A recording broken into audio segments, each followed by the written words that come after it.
стигнуваме до крајот на посланието, првото послание до коринтијаните, и после 38 недели, 38 проповеди, стигнуваме до крај. Почнавме да го разгледуваме оваа послание уште кога бевме во Дара Джамбас, ако некој се сеќава дека некој сме биле таму.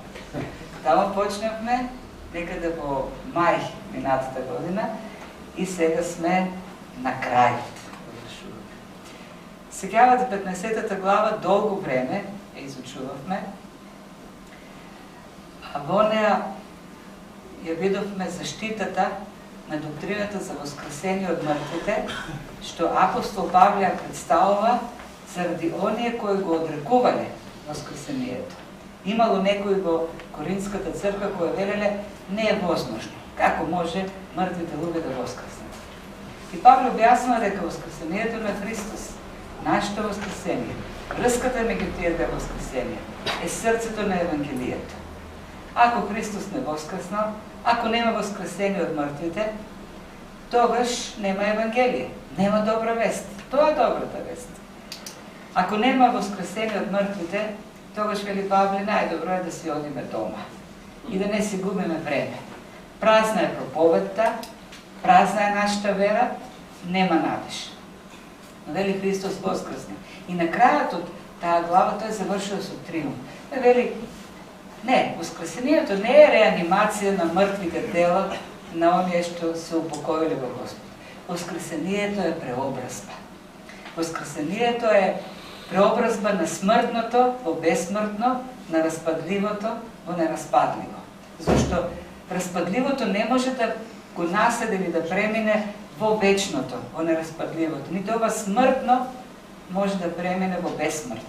Треба ова смртно тело да стане бесмртно, да се преобрази. Треба ова распадливо тело да се облече во нераспадливост. И на крајот завршува со химна, победоносна химна, во која восстава победата над смртта и вели: смрт, кај ти е усилото? Смрт, кај ти е победата? Победата е голтна смрт. И тоа е триумфалниот крај на 15-та глава. И вака погледнато, мислам дека би било прекрасно доколку посланието завршише со тој крај. Зашто нема побав крај од тоа, од пораката за вечноста, нашиот премин во едно вечно царство, каде што нема смрт, нема распадливост, нема тага, нема ништо. Прекрасен крај. Меѓутоа, Павле дода во уште една глава, прави голем пресврт, голема дигресија во тој поглед и не враќа на сегашната реалност. И вака кога го разгледуваме, додека разгледав оваа последна глава, си реков, па и нормално е Павле да наврати во реалноста. Сепак ние не сме во вечноста, сепак сме се уште во овие распадливи тела, се уште сме во смртното, се уште живееме во овој несовршен, во оваа несовршена реалност. И погледната оваа несовршена реалност од вечна перспектива, од Божјото царство кое доаѓа, овој живот изгледа поинаку. Тоест, вечната перспектива треба да го промени животот овде, на земјата. И тоа е заклучокот во 16-та глава. Ние сме се уште овде, но нашата надеж за вечноста треба да предизвика поинаков живот сега и овде. Така, темите кои што ги разгледува на крајот, она што го прочитавме, се однесуваат на помагањето. Во вечноста сите ќе бидеме во совршена состојба и нема да има потреба некој да го помага на другиот. Но сега овдека на земјата има глад, има неволи, има проблеми. Така да првата тема за која пишува Павле е парите и помагањето со парите. Да собираат средства за светиите кои се во неволја. Тоест, првата тема или првите неколку стиха говорат за парите и Божјата црква. Понатаму продолжува со неговите планови за патување. Има намера да помине низ Македонија, во моментот е во Ефес, да отиде до Коринт и тамо да остане малку подолго време. Не само така да намине за ден-два, туку да остане цела зима. Но вели, ако Бог дозволи. Така да почнува да говори за својот план, но и за Божиот суверенитет. Поминува потоа на служителите, препорачува служители кои треба црквата да ги прими, да ги почитува, да им се покорува и да ги подкрепува. И дава некои критериуми заради кои што ги препорачува точно тие луѓе. Зошто тој список на служители присуства таму и одов можеме да видиме кои служители ние треба да ги почитуваме. И на крајот завршува со поздравите, спомнува домашна црква, тоа се представува црквата како едно семејство во кој има растеж, има християнски живот, тоест црквата не е место за привремено консумирање на добро, туку црквата е семејство во кое заеднички се градиме, заеднички растеме, заеднички се бориме во овој несовршен свет во кој се уште живееме, чекајќи го доаѓањето на вечното и на неразпадливото, чекајќи го доаѓањето на безсмртното. Значи, тоа се темите кои ги разгледува Павле. И уште една работа, која така прави впечаток во овој дел, е директноста на апостол Павле. Целото послание се карактеризира со остар тон, или поначки кажано си го пика носот кај што не му е местото. Го прави тоа многу често. Им кажува на жените да носат чами во црквата, им кажува како да се носуваат во брачното легло, им кажува што да јадат, што да не јадат, како да им биде редот во службата, во многу нешта се вмешува апостол Павле. И сега на крајот, дури и тоа како да располагаат со парите. И во тој поглед не е лесно ова послание за изучување, не е лесно за проповедање. Треба да се кажат многу деликатни работи. И да ви кажам честно, искрено, додека во таа година и пол, додека подготвав проповеди, многу пати ми се вкоченуваа прстите пишувајки на тастатурата и мислејќи се како ќе го кажам сега, тоа или она, сте тие директни работи. Меѓутоа, еве, преживеа, вие сте се уште тука, добро е, останава уште оваа посебна глава. Многу деликатна, зашто ова глава брка во вашите джепови. Тоа е. Но тоа е слово. Ние не скокаме, ние не избираме текстови кои се пријатни, тоа е најшот принцип на проповедање. Го проповедаме словото по редот по кој што е даден. И секоја тема е важна и вдахновена од Бога. И остануваме на тој принцип и на крај, до крај, и крај, што оваа глава стане. Добро, значи првата тема, како што кажав, првата тема е парите и црквата на Бог. И почнува со зборовите, а што се однесува? Тој почеток го гледаме многу пати, на многу места, така почнуваат многу глави во ова послание. Некаде дори Павле вели, а што се однесува за прашањето што ми го поставите во однос на јадењето, например, така натаму. И сето тоа ни подскажува дека Павле одговара на прашање што претходно му се поставили. Пошто на самиот почеток тој вели дека добил известување, добил некое писмо од едно семејство во црквата во Коринт. Павле говорил додека бил во Коринт 6 месеци, проповедал. Некои прашања останале нејасни, создале дилеми, конфузија и така сега во ова послание тој да објаснува, вклучително сега и темата за собирањата. Така, и затоа тој почеток, а што се однесува, или во однос на тој проблем што го имате во црква, сега јас ќе ви кажам што да правите и како да правите. Вели, на првиот ден во неделата, што се однесува до собирањето милостина за светиите, правете вие онака како што го одредив во црквите во Галатија, тоест секој прв ден од седмицата, секој од вас да оддели и остави кај себе колку што може, така што собирањето да не се врши кога ќе дојде. За кое собирање станува збор? Овде ќе ги спомнува црквите во Галатија.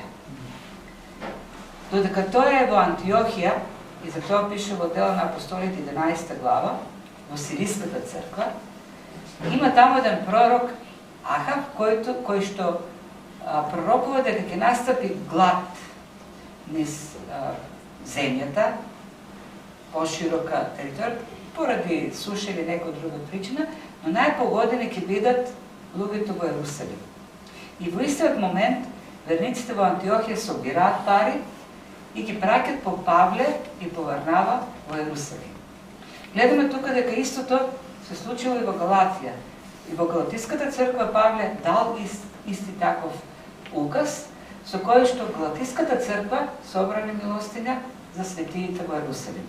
Истото, ако читаме во второто послание до Коринќаните, 8 и 9 глава, го правили и Македонската црква, македонска. Тие дали дори повеќе од колку што можат за светиите во Ерусалим. Ова гледам го прави и во Коринт. Така да, собирањето на пари, тоест подкрепата, е едно правило кое се појавува уште во раната црква. Еден модел кој што уште во тоа време модел за црквата. Ако наблюдуваме географски, целото христијанство било вклучено во тоа. Сирија, Сириската црква, Антиохија почнува со тоа. Сириската црква го прави, Малоазиската црква го прави, Галатиските цркви, Македонија го прави, Грција го прави. Павле се уште нема отидено до Рим. Тоа е крајниот предел на ширењето на христијанство. И може да видите како целиот христијански свет сушност, сите цркви се вклучени во една мисија, во помагање на едни свети кои се наоѓаат во Ерусалим. Тоа е еден модел кој се појавува во првата црква, уште во Новозаветната црква. Силните да им помагаат на послабите или да си ги носат товарите. Немаме оттуѓување на црквите, немаме расцепување. Сите се обединети. Од Ерусалим до Грција. Во тој поглед, интересно, македонците биле најдарежливи. Со грците имало проблем. Тој им пишува овдека. Дека не се односи. Во второто послание, уште поостро така, ќе ги нападне заливната скржавост. Сега, за жал, не знам колку и денес е тоа реалност в Македонија, но тогаш биле за пример. И тој принцип останува и до ден денешен. Нашата црква е помогната од некои цркви, пак и ние колку што можеме помагаме на некои цркви. Тоа е библиски модел. Тоа е модел за помагане. Но на што овдека сакам повеќе да го истакнам, едно што им го кажа Павле во однос на планирањето на давањето. Тој вели, во секој прав ден од седмицата, секој од вас да оддели и остави кај себе колку што може, така што собирањето да не биде кога јас ке дојдам. Овде има едно планирање на собирањето. Го потенцира првиот ден во седмицата. Кој е првиот ден во седмицата? Првиот ден во седмицата е денот кога Христос воскресна. И тоа станува правило за црквата во тој ден да ги одржуваат богослужбите, во недела. И на многу места го гледаме нели тој термин, првиот ден во седмицата, кога беа собрани и кршеа хлеб. Апостол Јован во Откровение го нарекува Господовиот ден, денот кога Христос воскресна, денот кога е наменет за Господ. И во тој прв ден, во седмицата, вели Павле, кога се собирате, вие за служба, тогаш и давајте го дарението за црквата. Има еден интересен момент во Дела 20 глава.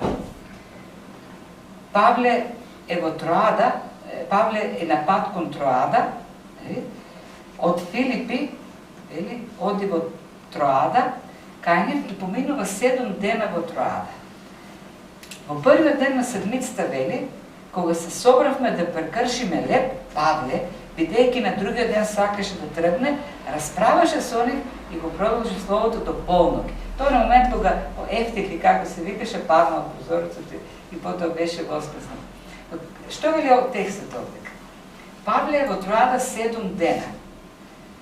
И останува 7 дена за да ја пати неделата. Тоест да го фати денот за богослужба. И вели, а на првиот ден во седмицата, тој им проповедаше доста, што следниот ден требаше да замине. Очигледно има многу нешто да им каже, но целта на Павле беше да остане во Троада до недела, т.е. до службата. Зашто недела е денот на собирањето. И бидејќи има многу нешто да им каже, останал со нив недела до полноќ, проповедал до вечерот. И потоа се случило оно и настан. Правилото за собирање во недела останува во црквата, проповедањето до полноќ не е правило. Тоа било исклучено. Павле, и фала на Господ, така Павле останал потреба, бидејќи имало сигурно многу прашање. Но другото што Павле го кажа, и кога ќе се собирате на вашите редовни собирања, вие треба, тоа е поентата. Нормална пракса е да го планирате давањето. Тоа станува нормална пракса. Со други зборови Павле им вели, во недела, кога се собирате во првиот ден во неделата, секој да си оддели, претходно да си оддели пари, да си планира пари, што ќе ги даде во црквата. Зборот собирање значи каса, собирањето на пари или касиерството во црква. Кога се случува, вие бидете подготвени. Тоест, немојте кога ќе помине кутијата или дарението, дискусот, да се чудите сега и во тој момент да почнете да бъркате по джебовите и да видите има ли нешто внатре, има ли некој денар, па ќе најдете или дарки скажете, па многу немам ситно. Планирајте се вели однапред. Давањето треба да биде во вашите умови. Испланирајте, кога одите на црква, подгответе се и кога ќе дојде моментот за давање, давајте. Давањето не треба да биде нешто што во последен момент го решаваш. И дури нели доаѓа дискусот, ти се чуди сега што се случува целиот збунет, кога прв пат се случува тоа. Сега има пракса в некои земји, кај нас не толку, тоа го прават преку банкарска сметка, но и тоа пак е планирано. Човекот се планира кога и како да дава. Така да Павле вели да не се случи, кога јас ке дојдам кај вас во Коринт, тогаш вие да почнете да бъркате по джебовите, во портмонијата и да видите што имате да дадете. Не. Одделувајте, редовно собирајте, чувајте го во каса и кога ќе дојдам, тогаш ќе го собереме. Тогаш соберете го. Идејата овдека е за ти правиш нешто, зашто знаеш дека треба да го правиш, го планираш тоа нешто. Третото што го кажува интересно, значи прво, тоа е норма. Во првиот ден на неделата правете го. Планирајте си го. И потоа говори, секој да даде колку што може. Тоест има пропорционалност. Нема рамност. Во нашиот даночен систем, минатата година или беше оваа година, се дигна голема галама околу данокот дали да остане рамен или да се воведе пропорционален данок. Ова секој колку што може е пропорционалност, не е рамен. И денес говориме за десеток. Но многу цркви зборат за десеток. Дека христијаните треба да се дават десеток. Тоа е библиска норма. И околу тоа се прават неразлични толкувања, тоест дали десеток од бруто платата или нето платата, дали десеток да се даде од она што ќе остане после плаќањето на струја, вода и други работи, на што да се плаќа десеток и како да се плаќа десеток. И тука има еден куп манипулации. Да, десетокот е старозаветната норма. Меѓутоа, ако сме честни кон Стариот Завет, Мојсеевиот закон предвидува повеќе давања, не едно. Има десеток за левитите, за свештениците. Има посебно дарение за храмот, за Синедрионот. Има посебно дарение за сиромашните луѓе. Има посебно дарение за синагогите. Така да во завис тоа кај живееле луѓето, тој процент достигнува до 25, не 10. Тогаш тоа се стигнувало до петтина или до четвртина. Така, а пак Христос вели дека таа правда на фарисеите треба да биде минимумот. Тоест, ако некој не ја надмине нивната правда, нема ни да го цирне оддалеку Божјото царство. Но, ајде да видиме што Павле овдека говори. Тој е по-радикален. Неговиот принцип е за пропорционалност, т.е. има една пожртвувана дарежливост. Овдека. Вели, не дава проценти, тук кажува кој колку може. Зашто 10% не одразуваат вистинската можност на верникот.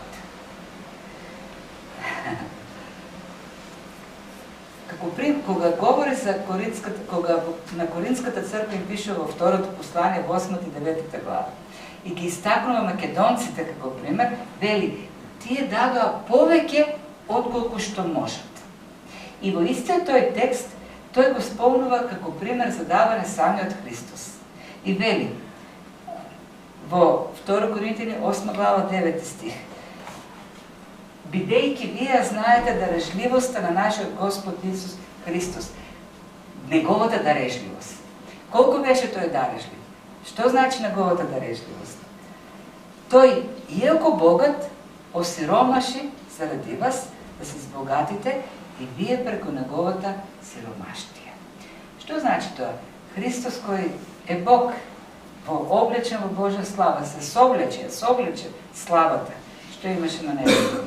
Стана човек. И не само што стана човек, стана слуга, роб стана на луѓето. И не само што стана роб, туку стана обвинет за грев, неправедно. Отиде во смрт, беше раснат на крст, казнат со најсрамната екзекуција. И на крстот остана гол, дури без облеката. До таму осиромаши. Зошто? За не да се збогатиме. И сега, погледнато вака, што Христос направи, колку и ние да дадеме, е малко. Малко. Колку и да дадеме. Имајќи во предвид што Христос направи.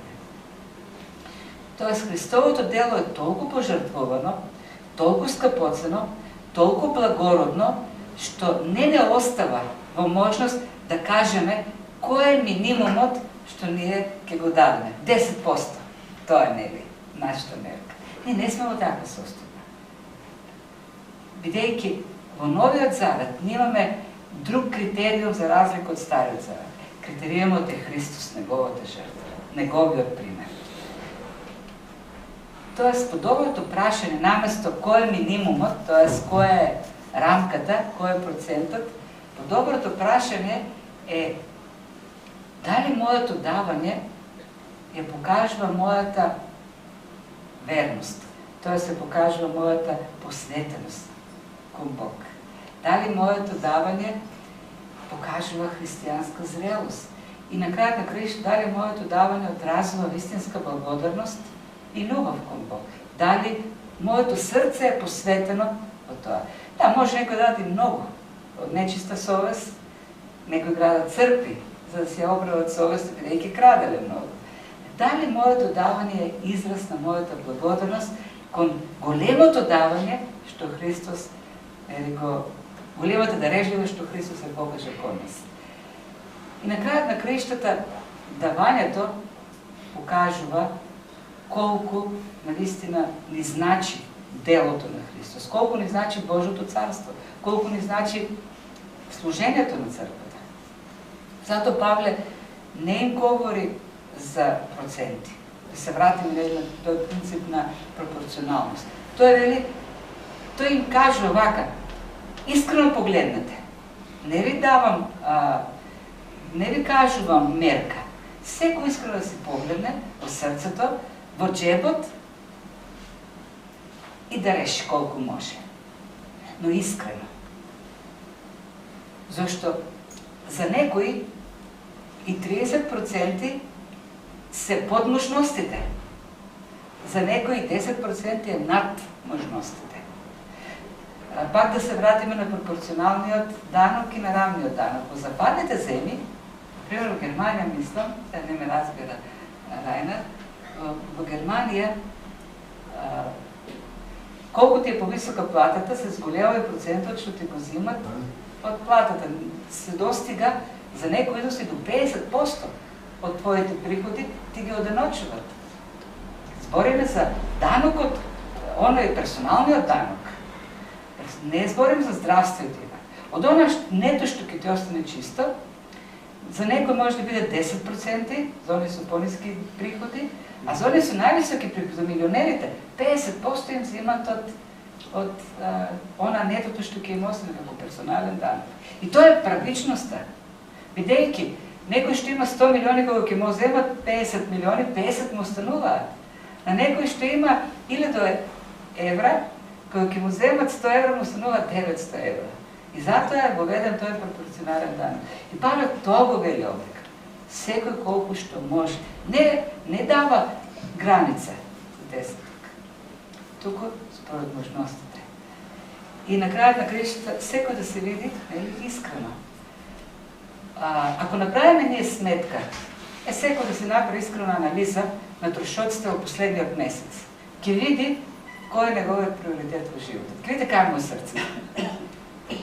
Зашто нашето трошење покажува кај ни е срцето во Божјото царство, во земните нешта. Сега видите се смее, во компјутерите, лаптопите, одморите, Грција, кафичите.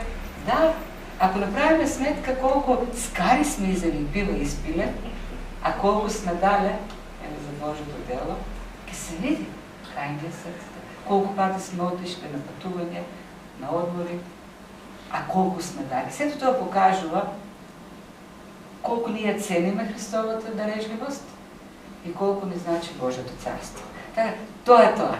Според можностите, но вистински да се видат можностите. Зашто десетокот не е вистинската мерка за дарежливост. И затоа десетокот не е спомнат нито еднаш во Новиот Завет. Нито еднаш. Единствената заповед од 10 заповеди од Мојсеевиот закон, кој не се спомнува никаде во Новиот Завет, е десетокот. Тоа е единственото нешто не се спомнува. Но таму дава еден многу повисок стандард. Значи, тоа е првото што го видов. Сега, останато уште 3 теми. Мисијата и планот. Многу само ќе кажам една работа, ќе продолжам следниот пат, бидејќи помина времето. Има план да патува. Но гледате овде скриено Божјиот суверенитет. Вели, ќе одам, ќе дојдам кај вас, но ако допушти Господ во средината на 7 стих. Понатоа вели во Ефес, многу противници на Бог, но ми се отвори, некој отвори голема врата. Од една страна им кажа, вие треба да давате, да помагате, да давате се од себе за Божјото дело, ресурси да собирате. Но од друга страна вели, ако Бог допушти. С други зборови, ви правите се, но не заборавајте дека на крајот на краишта се зависи од Бог. Дека ако Тој отвори врат, ако Тој го благослови делото, ако Тој ја помрада душата на човекот поблиску до рајот, ќе има растеж, ќе има спасение, ќе има успех. Правете се, собирајте, но немојте да си мислите како сте станали многу богати, се направиле голема црква, зграда, дека сте успешни и ќе тргнате работите. Не. На крајот на краишта сите сме зависни од Бог. Треба да се молиме, Бог се оно што го правиме ние да го благослови, за да има успех во Божјото дело. Не заборавајте на молитвата. Денес црквата станува толку менаџерска, што мислиме дека ако не се организираме, ако се направиме, ако се испланираме, и ќе има резултат. Не. Ако Бог допушти. Првенствено, основно е зависноста од Бог, молитвата. Бог да прави, да расте црквата, да се случуваат нештата и да има успех.